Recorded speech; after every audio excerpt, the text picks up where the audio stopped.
Je vais vous présenter le nouvel ampli de puissance Emotiva, le XPA Gen 3. Donc il s'agit d'un ampli de puissance modulaire, c'est-à-dire qu'on peut choisir de le commander en 2 canaux et de le faire évoluer jusqu'à 11 canaux à l'aide de cartes mono 300 watts ou de cartes stéréo 80 watts.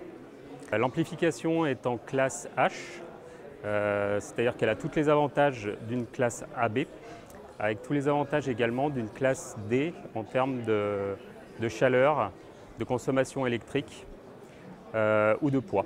À l'arrière, on retrouve en connectique des XLR et des RCA, toutes plaquées or.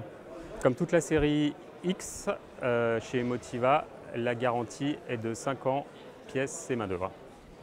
Donc par exemple sur un 7 comme on a ici, on a quel module à l'intérieur? C'est les 300 watts? C'est un mix de 300 watts et 80 watts? C'est 7 modules 300 watts. Et si on choisit de partir sur du 11 canaux, on a cette fois 3 modules 300 watts et 4 modules stéréo de 80 watts. Voici donc les différents modules d'amplification. Carte mono 300 watts amovible pour pouvoir mettre d'autres cartes stéréo. Ça veut dire qu'on peut faire donc évoluer à partir d'un appareil qu'on a acheté à un moment donné, on peut décider d'augmenter le nombre de canaux. Voilà, tout à fait. C'est vraiment évolutif. Quelqu'un qui veut uniquement du stéréo choisira 2 canaux.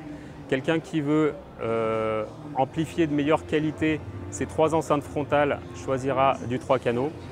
Et pour les installations classiques, on a du 5, du 7, du 9 et du 11. Tout est disponible à l'exception des cartes stéréo qui arriveront d'ici la fin du mois d'octobre. On commence à moins de 1 500 € pour la version 2 canaux et jusqu'à moins de 3 000 € pour la version 7, 9 ou 11 canaux qui sont au même prix.